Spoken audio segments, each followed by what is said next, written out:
Hello guys, akkuma amma dura viidiyoo appilikeeshinii garaagaraa maallaqa hojjetu isinii ergaa turetti guyyaa irraa immoo appilikeeshinoonni ani isin ergee amanamaa fi amanamaa ta'uu dhabuusaa viidiyoo kana keessatti kan isin agarsiisu ta'a.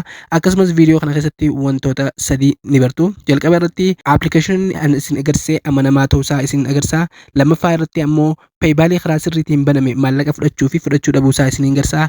Akkasumas hojii onlaayin kamiyyuu appilikeeshiniis ta'e akkasumas saayitii garaagaraa kan chaanalii kanarratti gadhiisan hundi amanamaa ta'uusaa isin agarsiisa. Aappii kana yeroo dabre irratti isiniif gadhiiseetiin jira akkaataa itti hojjetanii fi akkasumas akkamitti akka mazaggabatan isin agarsiiseetiin jira. Akkuma agartan gubbaa kanarratti poointii 20 geetiin jira. Poointii 20 jechuun doolaara 2 jechuudha. Amma kana withdraw goone wajji ilaalla. Kana baasuudhaaf isa waalleeta fakkaatu kana niin cuqaasa. Sana booda asirratti amma koinii hangaan qabu niin filadha. Amma fakkeenyaaf 20 qaba. Isa doolaara 2 kana jechuudha. Isa kana niin filadha. Sana booda imeeliin peeyibaalaan ittiin banadhe sirriitti ilaalaa asirratti peeyibaaliin kiyya imeelii ittiin baname asirratti niin guutaa jechuudha. Peeyibaalii imeelaan hin guutin yoo bantan asirratti dhabuu dandeessu. Peeyibaaliin imeelaa itti bantan sirriitti adda baafamuu qaba. An peeyibaalii imeela kanaan guutadheetiin jira.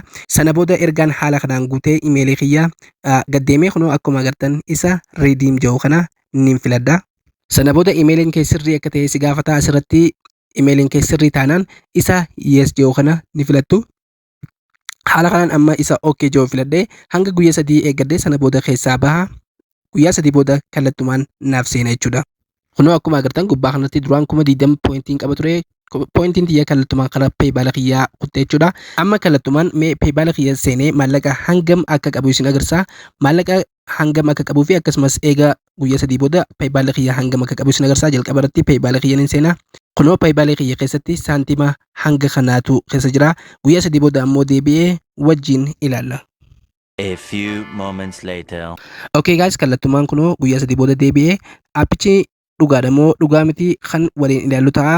Peeyibaala kiyyatti akkasumas imeelii kiyyaa fi akkasumas aappichallee seennee maalinni kallattumaan gara peeyibaala kiyyaa naa seene moo hin seenne kan waliin ilaallu ta'a.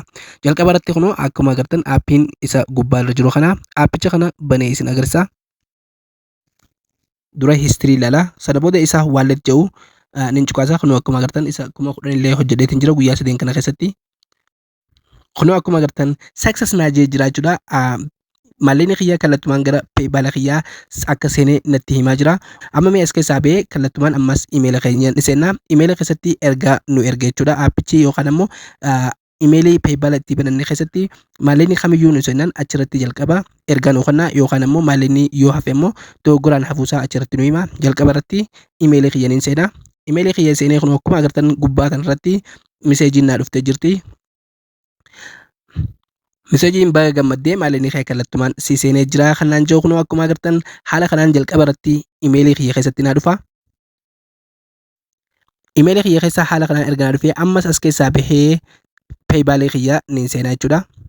Peeyibaala kiyya keessatti maallaqni seene moo hin seenne kan waliin ilaallu ta'a.